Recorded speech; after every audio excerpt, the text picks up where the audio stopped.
இயேசு உங்களை நேசிக்கிறார். பிரியமானவர்களே, இந்த நாளில் ஆண்டவர் நம்மளோடு பேசும்படியாய் வேதத்திலிருந்து சில வசனங்களை கூட வாசித்து நாம் வாழ்க்கையில கற்றுக்கொள்ளக்கூடிய காரியத்தை, ஆண்டவர் நம் வாழ்க்கையில் அபியாசப்படுத்தக்கூடிய காரியத்தை பார்ப்போம். அது 1 கொரிந்தியர் புஸ்தகம் 7வது அதிகாரம் 3, 4, 5 வசனங்கள் எப்படியாக சொல்லுகிறது. புருஷன் தன் மனைவிக்கு செய்ய வேண்டிய கடமைகளை செய்ய கடவன், அப்படியே மனைவியும் தன் புருஷனுக்கு செய்ய கடவள். மனைவியானவன் தன் சுய சரீரத்துக்கு அதிகாரி அல்ல, புருஷனே அதற்கு அதிகாரி. அப்படியே புருஷனும் தன் சுய சரீரத்திற்கு அதிகாரி அல்ல, மனைவியே அதற்கு அதிகாரி. உபவாசத்திற்கும் ஜெபத்துக்கும் தடையிராதபடிக்கு இருவரும் சில காலம் பிரிந்திருக்க வேண்டும் என்று சம்மதித்தால் அன்றி ஒருவரை விட்டு ஒருவர் பிரியாதிருங்கள். பிரியமானவர்களே, குடும்பத்துடைய சமாதானத்துக்கு கணவன் மனைவி என்கிற உறவு புனிதமான உறவு, கடவுள் சேர்த்து வைத்த உறவு. இந்த உறவுக்குள் 3வது நபர்களை உள்ள நுழைய விடுறது தவறான ஒரு காரியம்.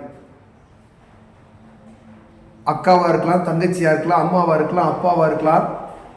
நல்ல விஷயங்களை காதுல வாங்கிக்கலாம். ஒரு கணவனுக்கு தன் தகப்பன் சொல்லுகிறதோ புதியவர்கள் சொல்லுகிறோ நல்ல விஷயங்களை ஒரு ஒரு ஒரு நமக்கு தெரியும்.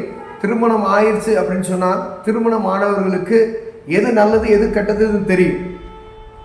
அப்ப ஒருத்தவங்க சொல்லக்கூடிய அட்வைஸ் இது நல்ல காரியமா தீமையான காரியமா என்பது நமக்கு தெரியும். ஏன் அப்படின்னு சொன்னா,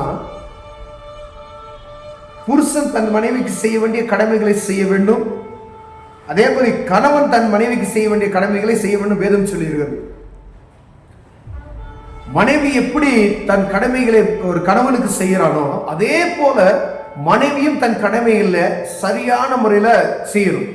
ஒருவேளை 2 பேரும் அங்கிட்டும் இங்கிட்டும் இழுத்துக்கிட்டு இருந்தா அந்த குடும்பத்துல ஒரு நேர்த்தியான பாதையில சிலைய நடக்க முடியாது.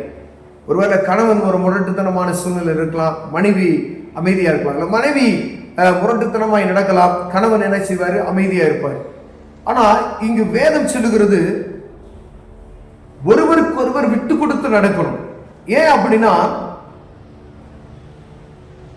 நீங்க திருமணம் ஆனது பின்பதுக்கு ஆயிட்டீங்க அப்படின்னா கணவனுடைய காரியம் முழுவதும் மனைவிட்டு தான் இருக்கணும், மனைவியுடைய காரியம் முழுவதும் கணவன்கிட்ட தான் இருக்கணும். புருஷன் தன் மனைவிக்கு செய்ய வேண்டிய கடமைகளை செய்கிறது போல புருஷனும் செய்ய கடவன் தான் சொல்லியிருக்கு. அப்ப மனைவி செய்கிற காரியத்துல கணவனுடைய காரியம் இருக்கணும். உங்க மனைவிக்கு உடல் நலம் சரியில்லை அப்படின்னா கணவன் செய்யணும். சும்மா வேலைக்கு போயிட்டு வந்திருக்கோம், அவங்களும் வேலைக்கு போறாங்க, 2 பேருக்கு சரிக்கு சமமா தான் இப்ப எல்லாம் வேலை செய்யறாங்க. இப்போ மனைவிக்கு உடல் நலம் சரியில்லைன்னு சொன்னா அந்த நிலைமையில அவனுக்கு வேலை செஞ்சு கொடுக்கணும்னு சொல்லி எதிர்பார்க்கறது தவறான ஒரு காரியம். கர்த்தருடைய பிள்ளைகள், நீங்க அவங்களுக்கு எவ்வளவு ஹெல்ப் பண்ண முடியுமோ அந்த அளவுக்கு உங்களால இயன்ற மட்டும் உதவி செய்யணும்.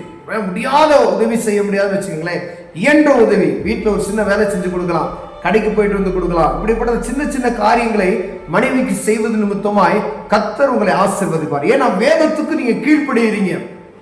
அதே போல பாருங்க, மனைவி அப்படி செய்யணும்.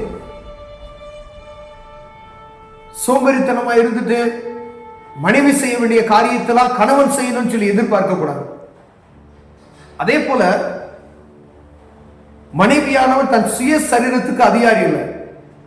புருஷனை தரக்குறைவா பேசுறது, புருஷனை எதிர்த்து பேசுறது, புருஷனை டார்ச்சர் பண்றது, இப்படி அநேக இடங்கள்ல பாத்தீங்கன்னா தங்க அழகு கெட்டு போய் வேணுது புருஷனை நெருங்க விடாத காரியங்கள் எவ்வளவோ காரியங்கள் நம்ம பார்க்கிறோம். ஆனா வேதம் சொல்லுகிறது, உன் சரீரத்துக்கு, உன்னுடைய சரீரத்துக்கு நீ அதிகாரி அல்ல, உன் புருஷனே அதிகாரி என்று வேதம் சொல்லுகிறது. அதே போல புருஷன்மாருடைய சரீரம் ஒரு மனைவிக்கு தான் அதிகாரம், கணவனுக்கு அதிகாரம், அவனுடைய சரீரத்துக்கு மனைவி தான் அதிகாரி. வேதம் தெளிவா சுய சரீரத்துக்கு, புருஷன் தன் சுய சரீரத்துக்கு அதிகாரி அல்ல, மனைவியே அதற்கு அதிகாரி என்று சொல்லுகிறது. அப்ப மனைவிக்கு செய்ய வேண்டிய கடமைகளை எல்லாம் என்ன செய்யணும், கண்டிப்பா செய்யணும். ஒருவேளை நிறைய இடங்கள்ல பார்த்தா என்ன செய்யறது, வீட்டுக்கு பணம் கொடுக்கறது இல்ல, மதுபானம் பண்ணிட்டு அவங்க பாட்டுக்கு இருக்கிறாங்க. ஆனா வேதம் 2 பேர்த்தையும் ஈக்குவலா நடத்தணும்னு சொல்லி கற்றுக் கொடுக்கிறது. பிரியமானவர்களே, நீங்க நல்ல ஆவிக்குரிய வாழ்க்கையில உபவாசம் பண்ணி ஜெபம் செய்கிறவர்களாக இருந்தால் உங்க உபவாசத்தின் நிமித்தம் சில காலம் பிரிந்திருக்கலாம்.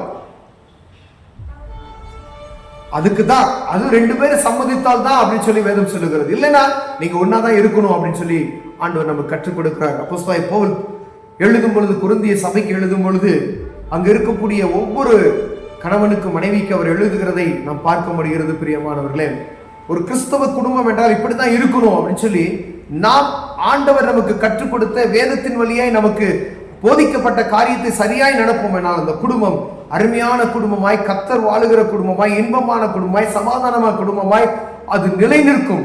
ஒருவேளை 2 பேரும் ஒருவருக்கு ஒருவர் எதிரும் புதிருமாய் இருப்பார்கள் என்று சொன்னா அந்த குடும்பத்துல ஒரு ஆசீர்வாதத்தை பார்க்க முடியாது. அனுதினமும் வேதம் வாசித்து ஜெபம் செய்து குடும்ப ஜெபம் இருக்கணும். கணவன் மனைவி கண்டிப்பா ஜெபம் செய்யணும். ஒருவேளை மனைவி சோர்வா இருந்தாங்கன்னா கணவன் அவர்களுக்கு உதவி செய்யணும். கணவன் சோர்வா இருக்கும் பொழுது மனைவி உதவி செய்யுங்க. ஒரு பாரம் இருக்கும் பொழுது பாரத்துல நீங்க என்ன 2 பேருமே ஒருவருக்கு ஒருவர் அதை ஷேர் பண்ணணும். ஒரு கஷ்டம், ஒரு பண தேவைகளோ ஏதோ ஒரு இருக்க சமயத்துல அந்த சோர்வான இருக்கிற நேரத்துல மனைவி உதவி செய்யலாம். வாயின் வார்த்தைகள் நிமித்தம் தேற்றலாம். அநேக இடங்கள் வார்த்தைகளை புண்படுத்துகிறவர்களை பார்க்க முடிகிறது. நீங்க பேசுகிற வார்த்தை உங்களுக்கு நீங்க உங்க கணவனுக்கு உதவி செய்யலைன்னா கூட நீங்க பேசுகிற வார்த்தை அவர் என்ன செய்யும்? பூஸ்ட் பண்ணிடும். அவர் ஓடுவதற்கு பலம் தரும். பிரியமானவர்களே, பார்த்து கொண்டு இருக்கிற அன்பு சகோதரனை சகோதரியே, கணவன் மனைவி திருமணம் ஆனவர்கள், உங்க கணவனை நீங்க மனைவியா இருக்கிறவள் உங்க புருஷனுக்கு நீங்க என்ன செய்யணும்? கண்டிப்பா கீழ்ப்படியணும். தேவ சமூகத்தில் உட்கார்ந்து நீங்க வேதத்தை வாசிக்கும் பொழுது ஆண்டவர் உங்களோடு இடைபடுவார். ஒரு கணவனானப்பட்டவன் மனைவிக்கு கீழ்ப்படியணும். அதே போல உங்க சரீரத்துக்கு நீங்க அதிகாரி இல்லை, உங்க மனைவி தான் அதிகாரி. உங்க மனைவி அதிகாரி இல்லை, உங்க கணவன் தான் அதிகாரி. இது நீங்க உங்க இருதயத்தில் ஏற்றுக்கணும். உலகம் சொல்லுகிறது எப்படி இல்லை, வேதம் தெளிவாய் நாங்கள் சொல்லிக் கொடுத்திருக்கிறது. அதே மாதிரி பிறரிடம் வரக்கூடிய ஆலோசனைகள் சரியான ஆலோசனைகளா தவறான ஆலோசனைகளை சிந்தித்து பார்க்கணும். ஒருவேளை குடும்பத்தை கலைக்கக்கூடிய, குடும்பத்தை சீரழிக்கக்கூடிய மாமனாரோ மாமியாரோ அண்ணனோ அக்காவோ தங்கச்சியோ யாரோ ஒருத்தவங்க உங்க குடும்பத்தை கெடுக்கிறதுக்கான ஒரு வார்த்தைகளை சொல்லுவார்கள். ஆனால் அதை விட்டு என்ன செய்யணும்?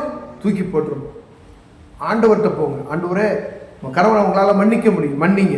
உங்க மனைவியை மன்னிக்க முடியும், மன்னிங்க. ஆண்டவர்கிட்ட ஜெபம் பண்ணுங்க. உடனே ஒப்புரவாங்க. ஆண்டவர் அற்புதம் செய்வார். கண்களை முழுவதும் ஜெபம் செய்வோம்.